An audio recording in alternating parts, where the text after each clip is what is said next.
Salam sejahtera dan salam perpaduan kepada seluruh rakyat Malaysia. Berita panas hari ini dipetik daripada Malaysia kini bertajuk Mokzani Mahathir pula dipanggil SPRM. Berita penuh. Seorang lagi anak Dr. Mahathir Mohamad, Mokzani, turut dipanggil SPRM.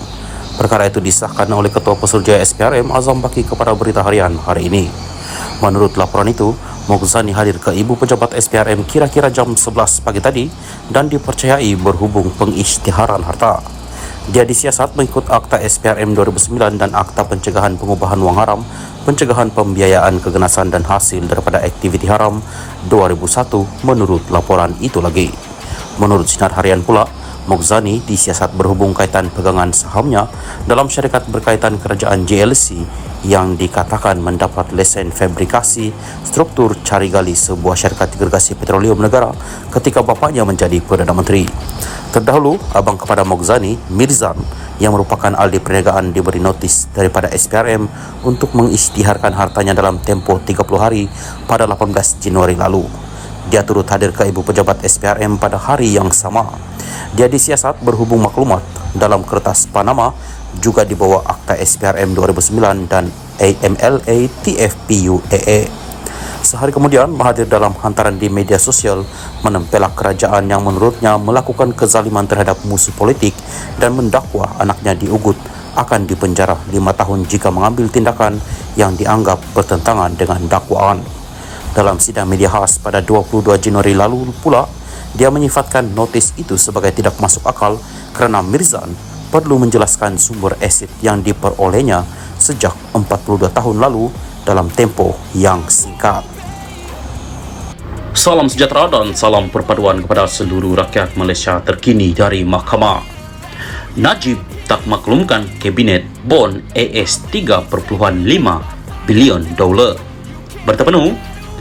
Seorang pegawai penyiasat SPRM memberi keterangan bahawa bekas Perdana Menteri Najib Razak tidak memaklumkan Kabinet mengenai terbitan bon 1MDB bernilai AS 3.5 bilion dolar.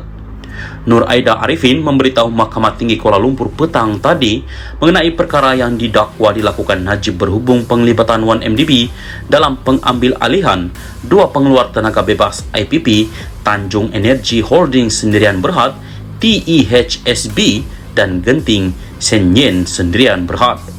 Saksi pendakwaan ke-49 itu memberi keterangan semasa perbicaraan hari ini terhadap 4 pertuduhan salah guna kuasa dan 21 pertuduhan pengubahan wang haram terhadap Najib yang dikatakan dengan dana RM2.27 bilion daripada 1MDB.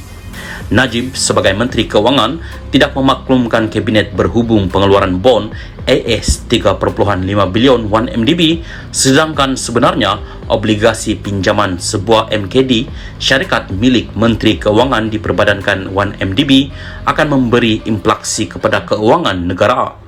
Kementerian Kewangan tidak mempunyai sebarang pengetahuan mengenai terbitan dua bon itu yang masing-masing bernilai AS 1.75 bilion untuk pemperolehan TEHSB dan Genting Senyen, kata Nur Aida kepada Hakim Perbicaraan Colin Lawrence Square. Berhubung bantahan oleh Peguam Bela Utama Muhammad Syafiee Abdullah mengenai dakwaan cakap dengar dan keterangan pendapat, Nur Aida memberi keterangan bahawa Najib didakwa menguruskan 1MDB menggunakan pendekatan top-down. Saksi itu mendakwa siasatannya menunjukkan perkara ini apabila Najib menandatangani dua resolusi bertulis yang dibentangkan dalam bentuk resolusi pekeliling pengarah DCR yang perlu ditandatangani oleh Lembaga Pengarah 1MDB berhubung pemerolehan dana TEHSB dan Genting Senyen. Pengambil alihan IPP membentuk fasa kedua daripada 4 fasa yang didakwa berlaku antara 2011 dan 2014 dan didakwa mengakibatkan berbilion ringgit diseleweng daripada 1MDB. Bagaimanapun, disebabkan bantahan daripada Syafiee atas alasan cakap dengar, Square mengarahkan supaya sebahagian daripada bahagian keterangan Nur Aida mengenai bon itu digugurkan. Square juga mengarahkan pihak-pihak terlibat membuat hujahan lisan kemudian berhubung bantahan Syafiee mengenai keterangan pegawai penyiasat SPRM berhubung dakwaan pendekatan top-down.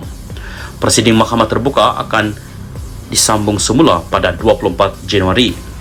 Najib dibicarakan atas 4 pertuduhan salah guna kuasa dan 21 pertuduhan pengubahan wang haram membabitkan RM2.27 bilion daripada dana 1MDB.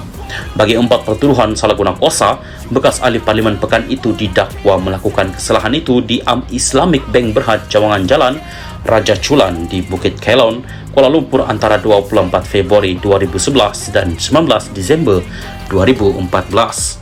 Bagi 21 pertuduhan pengubahan wang haram, Najib dikatakan melakukan kesalahan itu di bank yang sama antara 22 Mac 2013 dan 30 Ogos 2013.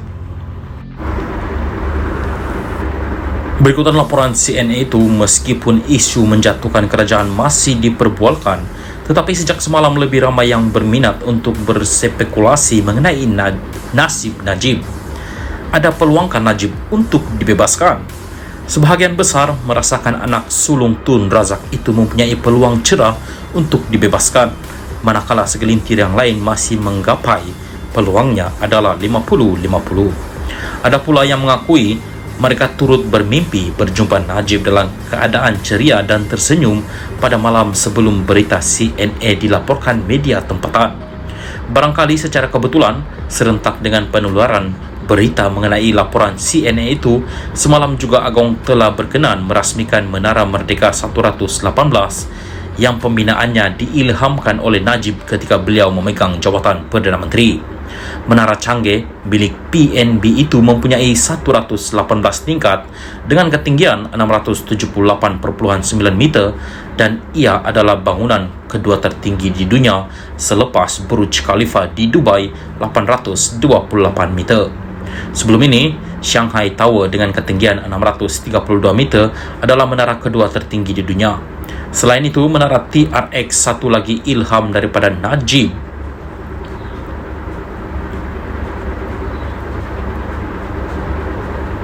Juga telah dibuka kepada orang ramai dan kini menjadi satu lagi pusat membeli bela bertaraf dunia yang sedang menjadi tumpuan pengunjung dalam luar negara. Dalam hal ini, saya sendiri banyak ditanya mengenai kedudukan Najib jika benar lembaga pengampunan akan bermusyarat sebelum hujung bulan ini. Sebenarnya sukar meramalkan sama ada Najib akan dibebaskan atau kekal berada di penjara.